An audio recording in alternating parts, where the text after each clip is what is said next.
I'm very, very pleased tonight to welcome Amina Mohammed to us at the Hertie School. Amina Mohammed is a special advisor to the Secretary General of the United Nations on the post-2015 development planning and the agenda. And truly, frankly speaking, that's going to be the agenda of the Hertie School students and your generation. Looking forward for the next 15 years is what we are going to discuss tonight. And people like us, we were involved in 2000 when the 2015 agenda was formulated. Now we look for the agenda for the next generation. So we are particularly pleased, we talked about that prior to the session, that we have such a large number also of younger people with us. Amina Mohammed comes to us with a wealth of experience in the public sector, in the private sector, with civil society. In her own country, Nigeria, she was the senior special assistant to the president, and it was 3 presidents over a 6-year period, for the implementation of the MDGs. And that's actually quite noteworthy that a country makes the MDG agenda in its own country a special focus of the presidents. And in Nigeria in particular, there was a 1 billion annual fund which was constituted as part of the debt relief process, but then was specifically used for the implementations of the MDG. And under that fund, numerous poverty reduction approaches were tested and implemented. Amina has also worked in numerous other international assignments, particularly on education and gender, and attends a number of panels. And certainly important for my colleagues and myself here at the Hertie School, she's also one of us. She leads a think tank, and she is, like myself, an adjunct professor in the Columbia University. I myself am an adjunct professor at Johns Hopkins University and visiting professor here at Hertie. So we are particularly pleased to have you here as a practitioner, as a global leader, and as an academic communicating with our community here. Thank you so much for joining us.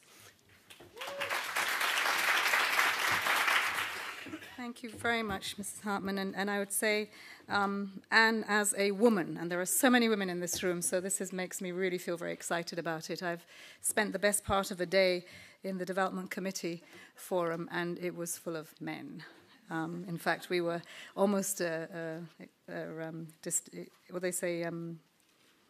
we were a species that were about to be extinct, I think, at the DCF. So thank you very much. Thank you to the school. This is a real privilege to be here. When a colleague of mine said this opportunity was available, coming to attend a conference is important because these are important players in defining what we do with the post-2015 development agenda. But even more important, any opportunity I get to speak to young people, because for me, this is an incredible privilege to be part of shaping the new development agenda, having tried to work on a prescription called the MDGs for 10 years or so.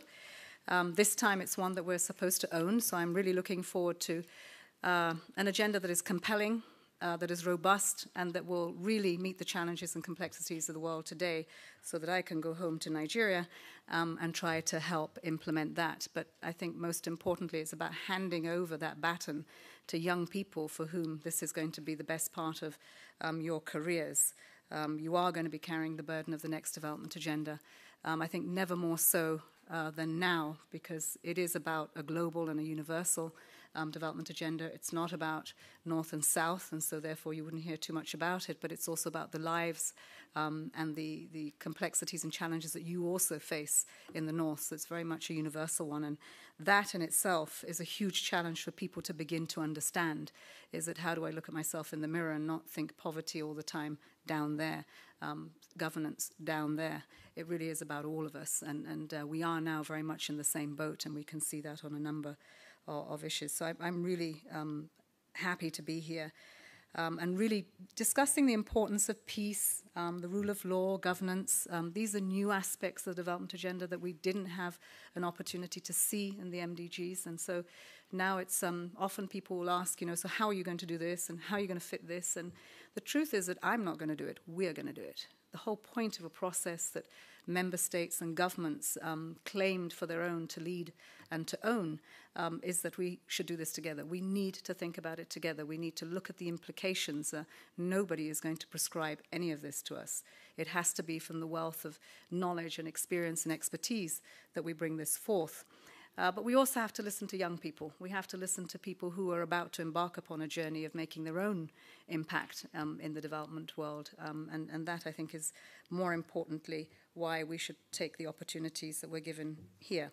I'm going to start by sharing a little of my experiences, because I think the one thing that has given rise to us discussing the post-2015 agenda is the fact that whether we say the glass is half full, quarter full, almost empty, the MDGs worked because they've got us talking about the post-2015 agenda.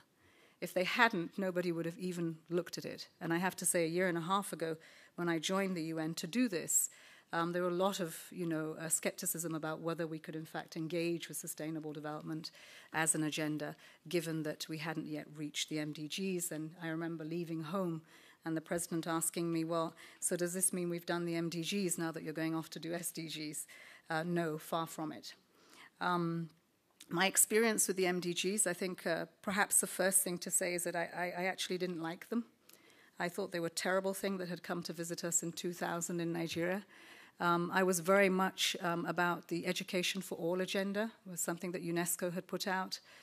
We had done Jomtien. We had come to Dakar. We had reaffirmed our support for a much bigger agenda for education. And then we were all coming home to get government to do the right thing. In fact, we made so much noise in civil society in Nigeria, we were told to come in and produce an education plan for our country. So we had 8 EFA goals at the beginning of 2000. By the time we got to the end of 2000, we had 1 and a bit, because we had been shrunk in this new agenda called the MDGs. So we were a bit furious. We kept saying this is minimalist. Where is it? Or what has happened? Things have gone terribly wrong. And then to make it worse, I had the president ask me to come and do the MDGs. So I thought, oh, right, now I'm in real trouble. How do I like these things? But we did have one thing. We had fought very hard for debt relief in a country that had been through military rule, that had seen many of its institutions really collapse under military rule, that had also seen democracy come where people thought the dividends would be had overnight. So very, very high expectations. Spent the best part, the first president I served, Obasanjo, just trying to keep the country together, to give them a reason why democracy was a good thing. We were embarking upon it again, and, this really had to be deepened. So the $1 billion per annum that we got in savings, we dedicated towards trying to do something on the MDGs. And so the MDGs were a good entry point for us really translating to the international community what we were doing, that they were not giving debt relief that was going to go down a black hole, given our track record on governance.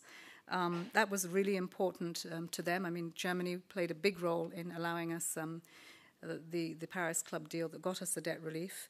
But I thought more importantly at that time was to tell Nigerians that things were going to change, that if we had public resources and we were going to put them through a public system, that they were actually going to reach Nigerians, and Nigerians were going to feel the benefit of it.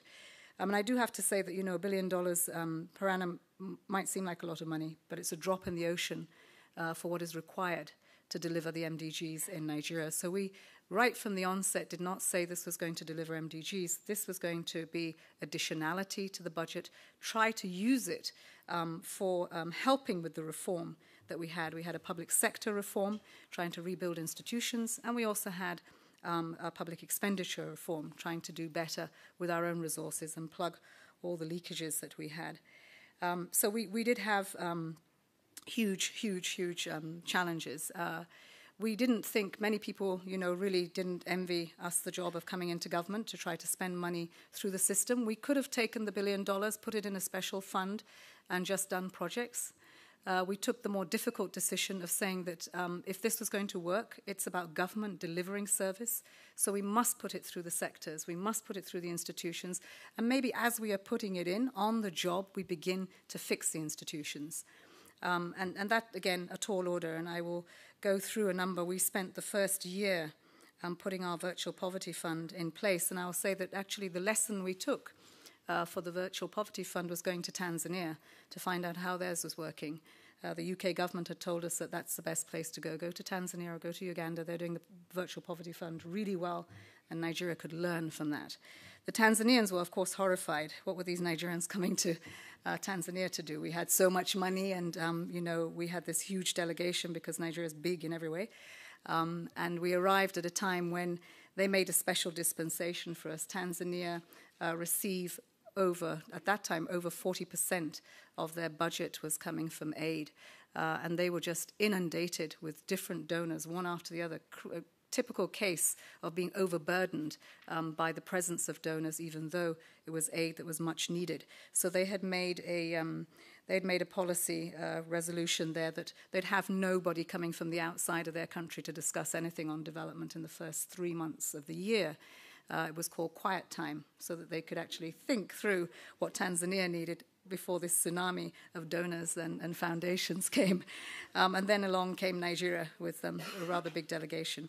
But we did take away the importance of data there. We took away the importance of the Accountant General's office, the Auditor General's office, the importance, in fact, of the university and the think tanks that were there and contributing to their virtual poverty fund. The one thing that we had that they didn't have, so their virtual poverty fund was not quite off the drawing board. We had money, and money to put through this, $1 billion that we talked about. But it took us a lot longer to try to get our data and institutions in place. We did go back. We did try to put this $1 billion through every year. I have to tell you that in the first year, we did not spend almost any of that money. And that was because we were unable to put that money through the system. There was not enough planning capacity. It was an incredibly difficult thing to go back to people in Nigeria and to say to them that, we didn't spend the $1 billion. It was a good thing to say we didn't steal it.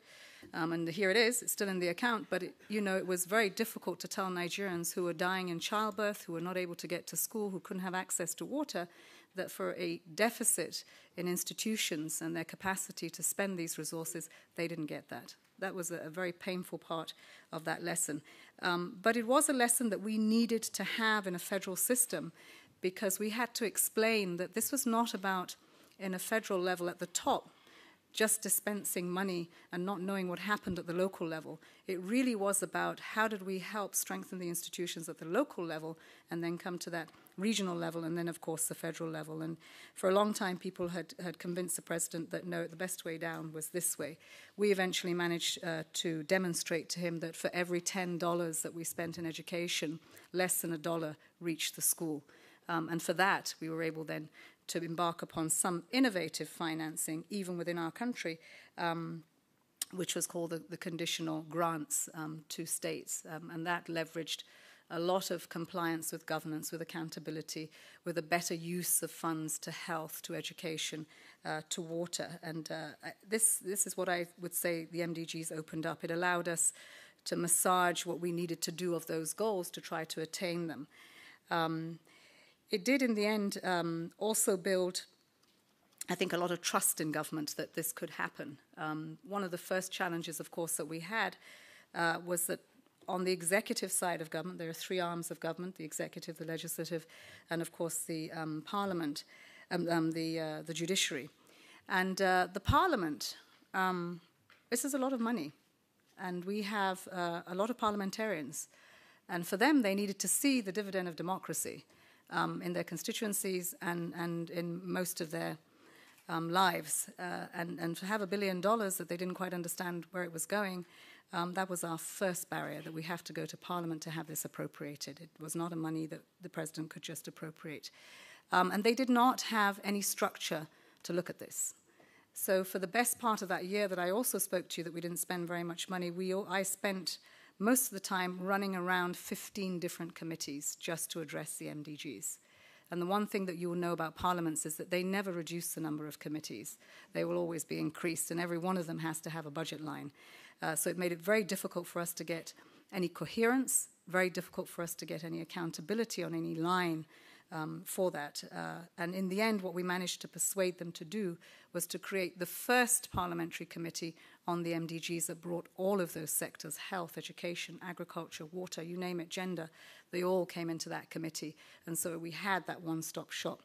Didn't quite make it at the Senate level, theirs was ad hoc, but together, what was important is that the lower level of the House in my country that's where the decision is taken on expenditure.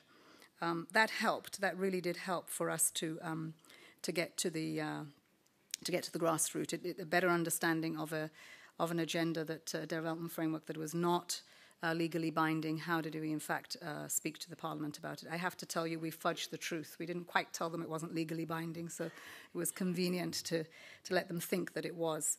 And that, I think, helped us. We came up against a couple of really hard decisions. By the time, in the second, I suppose, 2-3 years down the line of the debt relief, the second president I served, he had a very major challenge. We had what we call in our parliaments, and this for governance, it's an important part of what you need to know in our parliaments. I think they have them in the US. They call them pork barrel projects. I don't know what you call them in Germany, but I think every parliament has one sort or another. Ours were called constituency projects. And in the past, they would just get budget allocations. And in this case, they wanted their budget allocation from the MDGs. And the one thing that we were not going to allow was a budget allocation from the MDGs. We were very clear that this was not to be touched. This 1% that we got for the poor was going to stay just like that. But we did have to compromise. And the compromise that we made was actually to sit down and design a constituency project framework for our parliamentarians, because the alternative was to stop the budget for the next few years.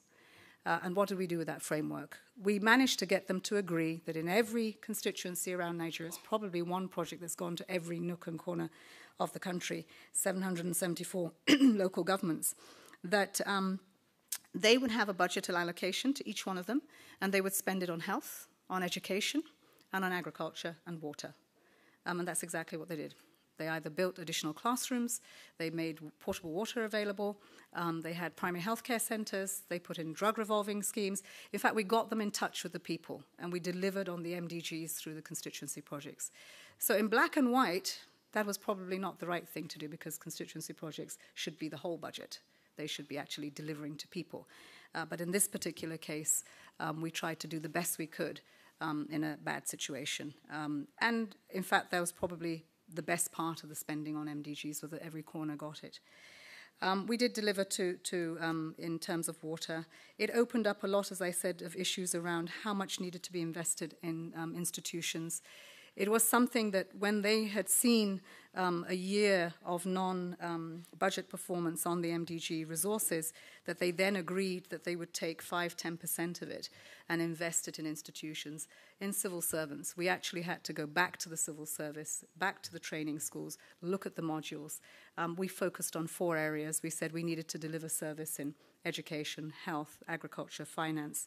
And that's what we started to do with over 150,000 civil servants over a period of 2.5 years. That did help. We did spend money better. They began to realize their partners in the state and local government needed some help, and they helped to do that. Painful way to go, but it did happen. But it also opened up to them the need for consultation in many of the programs and projects that we had, not to think at the federal level because we had the expertise, that we actually knew better for people at the local level. That consultation was incredibly important. Whether it was a primary health care centre, that they thought the best thing to do was to have additional housing within the primary health care centre to make sure that nurses and doctors could stay around for the patients, and then only to find out that in fact that just separated families and they got less and less people coming to those centres. Or as I walked into one rural area where we had provided water and was very excited to see a local herdsman and, say to him, how does this work for you? And now we'd separated where livestock got water, we separated where the human beings got their water from. And he said to me, well, he doesn't really understand, but he's not sure about this water. And I thought, what's wrong with this water? So I drank the water, and he said, no. You see, the water that I've been on for all these years and my cattle have been on, there's been nothing wrong with this, is red. It's a brown, reddy color. Now you've given us this clear water. What's in it? Simple thing that we had just thought that by providing potable water, and he would understand that this was the best water he could possibly have. He didn't trust us. He didn't trust government. He didn't trust to give it to his cows, nor him to talk less himself, until we drank it and proved to him that this is actually how it should be. And that was important. Same with another village. Go to the village. We had not had a consultation with them. We just put in a borehole, provided water, gone to see, make sure that it was working. That was my concern. Is it working? It was working, it was great, and everybody was clapping, and I was being given a chicken, and I was being given something else, and I was saying, so this is really good for you, got more water, and they say, yes, it's very good for washing the pots and pans. Washing the pots and pans. What about drinking it? No, we don't drink this water. What do you mean you don't drink this water? We drink the one over there. And that was a bore well that had been put down by the Rotary, but it had been given to 2 young people who got an earning from that borehole. And we hadn't put that we hadn't factored that they would lose an income, and so therefore would protect the income. So they convinced the village that the clean water that we had put there really was just for their implements, and it was not good for drinking, and this was the drinking water. We managed to find them alternative employment and make sure that the community benefited. But delivery of service, the whole governance issue around that was very important, that who was paying for what, how. We had huge results in being able, first of all, to instill a message that we were going to use public resources well, and we were going to be monitored. We, at the beginning, there are government mechanisms for monitoring. My experience with civil society was that was not going to work. Government would always provide a tool or a framework that would measure its success. It would never provide one that measured its failure or its shortcomings. So we put together civil society and business, and we asked architects and engineers to really see if we had delivered in terms of value for money. Had we, in fact, with contractually set up contracts, we had built the schools according to specification, because I can tell you we hadn't done in the past. And then we asked civil society to go find out if, in fact, those services delivered a service. Did the hospital deliver to pregnant women? Did the schools, in fact, where children, especially girls, able to access an education? Big eye-opener for us in many cases. But it did improve things. When people knew someone was going to come and look over their shoulder, they then practiced and delivered on the contract. We didn't get less cement in the sand so that our blocks were completely porous. People knew somebody was going to come and measure it. What was even better was that even when the primary healthcare centres were built well, we found out that in consultations with many of the communities, these were never placed in the places that they would deliver service.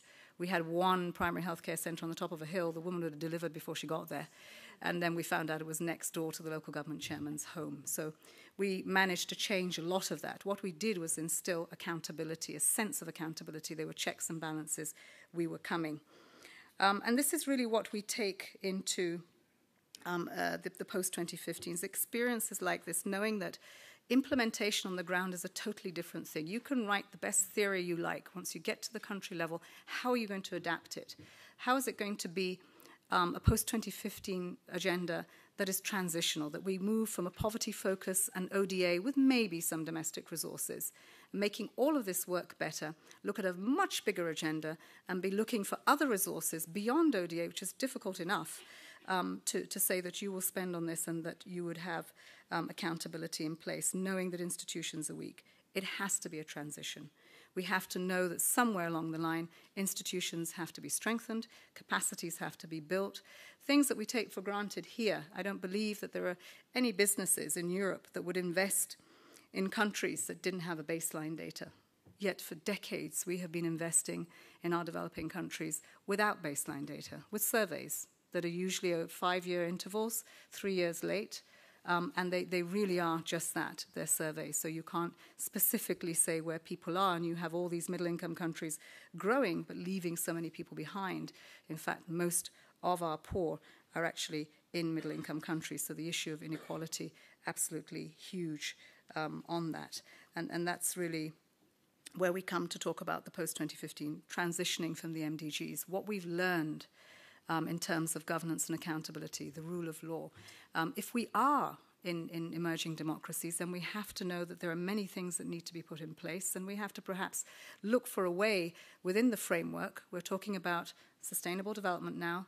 We're looking at eradicating poverty in 15 years by using an integrated strategy when we say social inclusion, economic inclusion and transformation, and then the environment, protecting our planet. It's people and planet. And to do that, to eradicate poverty, that's a transition, because the MDGs are unfinished business. And yet many of the challenges we have there will have to walk its way through. We still have our women dying in childbirth. We don't have parity with our girls in school as yet, and we're already asking for the next level. But going to the next agenda will require that everyone is on board, and saying that you're going to leave no one behind is a huge claim, big ambition. Not only does it require much more capacity to go to scale, the resources that it will require quite considerable. So on both sides, we have to find a way that we can produce a framework that actually looks at a set of goals that are not. A year ago, we asked the world what they would like to see. We had asks of about 150 goals. And we all knew that 8 goals of the MDGs were really what worked for us. So now we're down to 19 focus areas. I'll explain a little bit later on what the process is in the United Nations to get to those goals.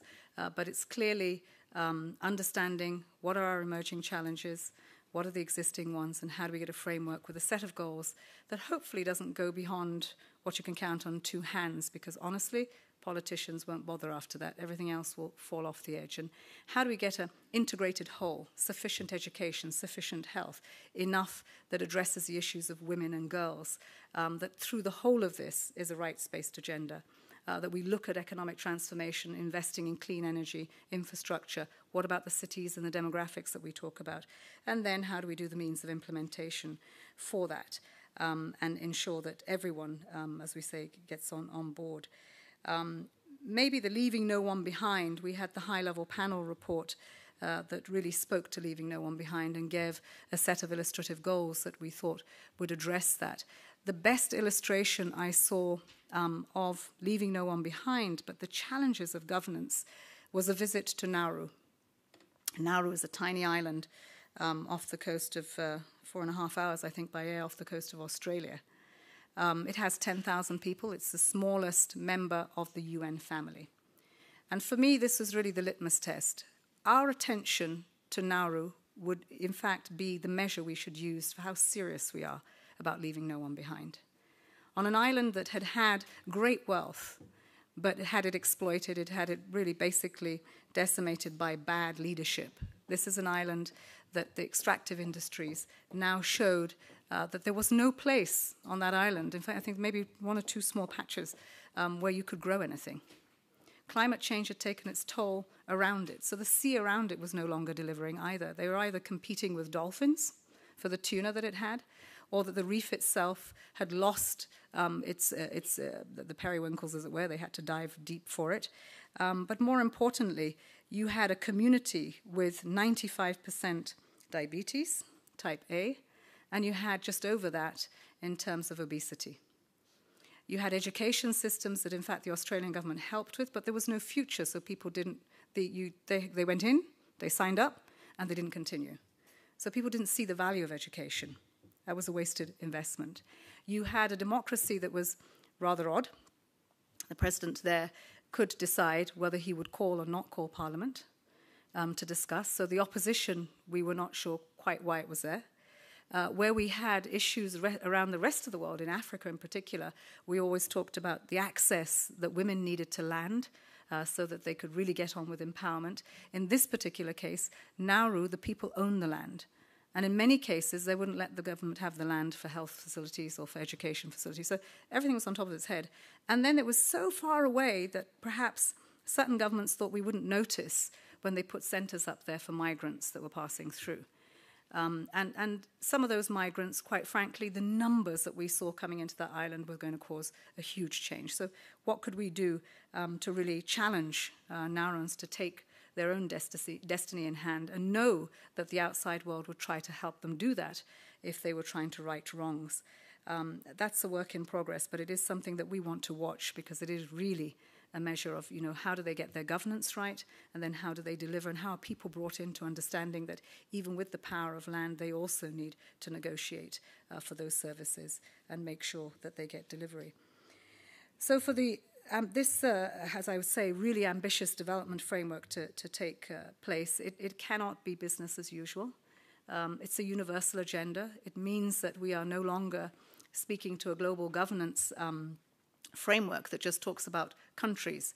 And so those that give ODA have a set of conditions to ensure that those resources are used well. This is about partnering for very, very, very major investments in economies that require for us to look both ways. And I say this because in Nigeria I can talk about the governance agenda and I can talk about corruption, and it's still a work in progress that we're trying to get right. And I know that when things don't work in my country, women die in childbirth, we don't get the services that we are due, and we certainly don't grow and include people the way we should with the kind of wealth that we have. And that affects Nigeria and 169 million people. But when you get the global governance wrong and you have a financial crisis, the tsunami hits everyone. It takes time in some places and others. And you saw it hit Europe, you saw it hit Africa, we saw it all the way through the world. So we need a governance agenda that calls everyone to order, that puts checks and balances in for everyone. And this is one of the most difficult things to try to articulate. And as we sit talking in the Development Committee Forum, it's a tough nut to crack, is that who are the new stakeholders, first and foremost? Do we recognize that we have partners now beyond government? It's not just government and donors. It is about civil society who are actually delivering on service in many cases. The newcomers of parliaments, parliaments who have oversight, but also at the same time who oversights parliament, ensures that they deliver to people, ensures that in fact our budgets reach where they should. Then we have business, and business are going to provide a lot for the gap that we expect. What are the checks and balances in there? Do we have institutions strong enough at the country level to really look at a partnership between government and business, making sure that as you exploit extractive industries for our countries, that you find people at the center benefiting from that and not looking from the outside in. And a story I have here is in one of our African countries. As we went there, young people had said to me, yes, they're doing really well in their country and they love their president, doing a great job, but there's a big problem with the extractive industries. They have, in one space of land, they have many commodities. So that's a supermarket for them that they can go and they have access to. Overnight, that commodity turned into one item in the supermarket, and they don't have access to it.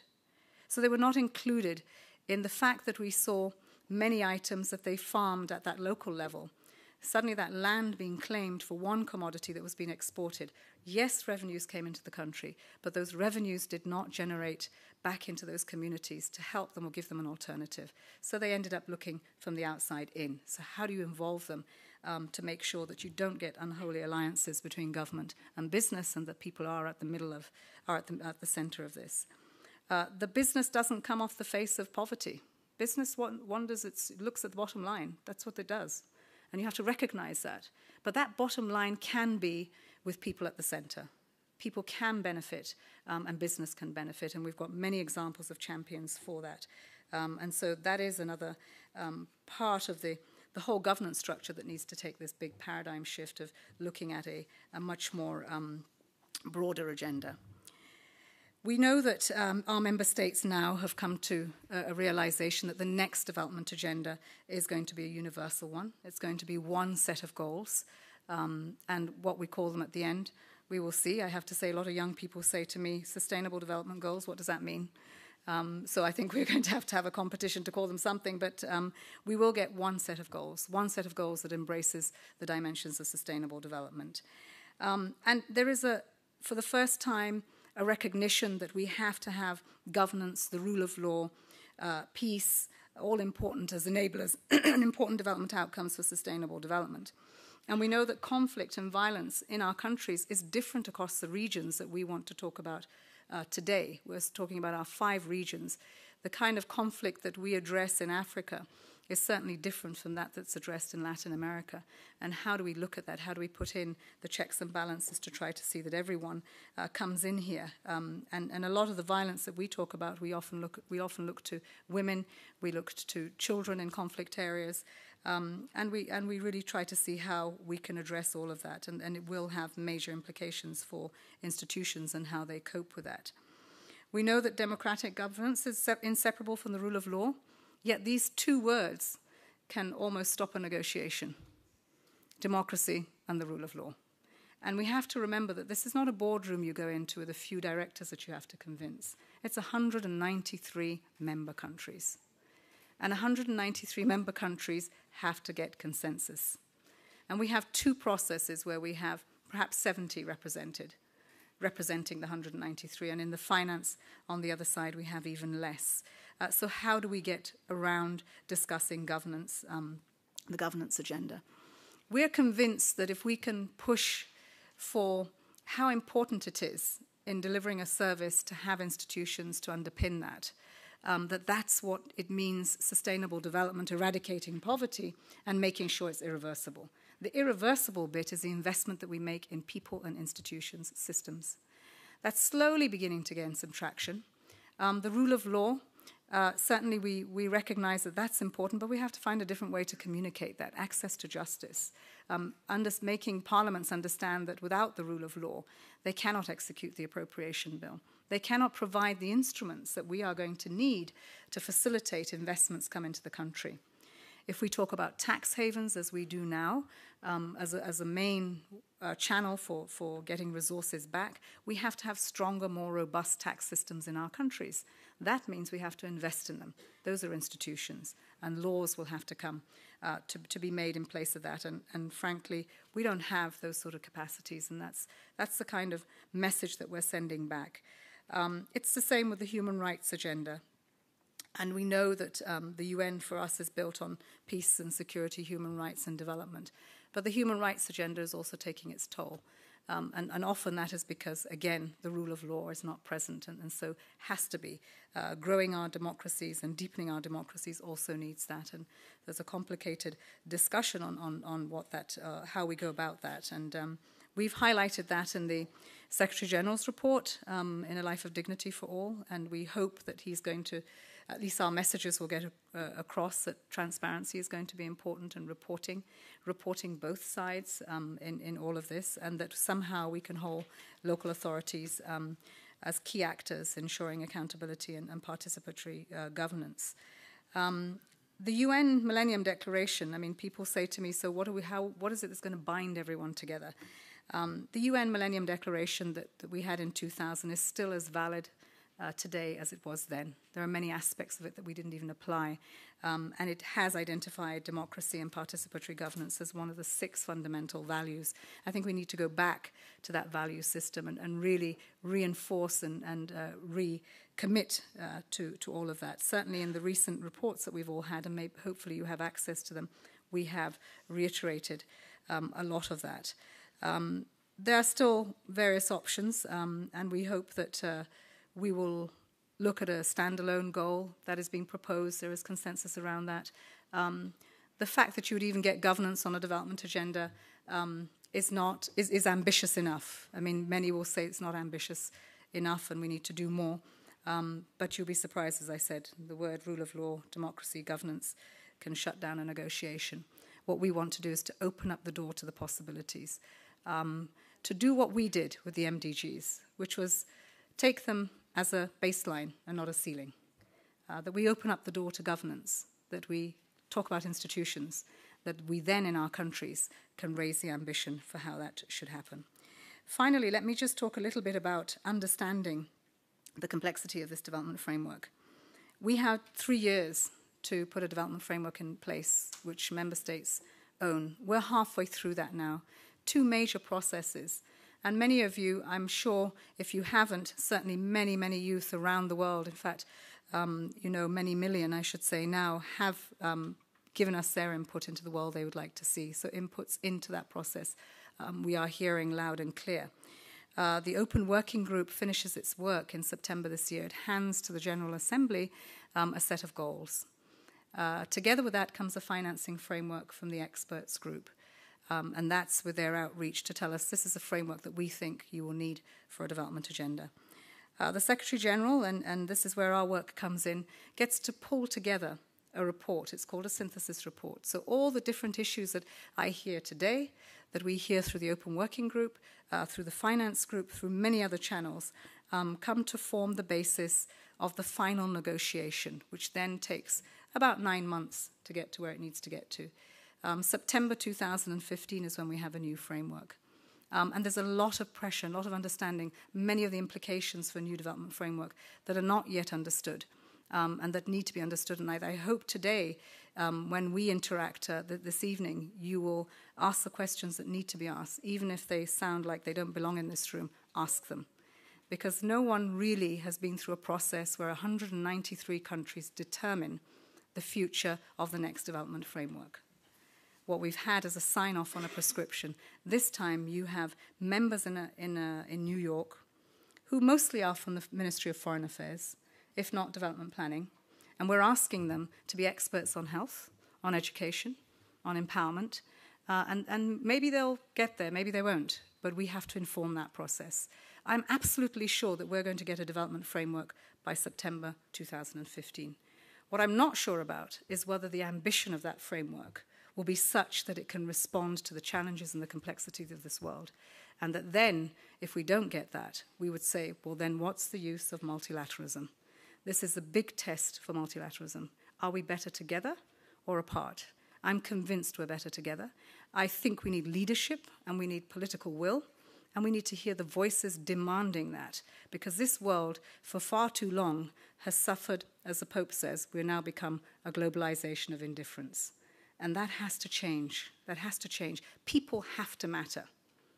And if people don't matter, then people and planet is no longer a reality, and we all know what that means. But I think that there is that possibility. What I really hope that we will all fight for is an ambition for an agenda that will make a difference to all of us, especially in this room. Thank you.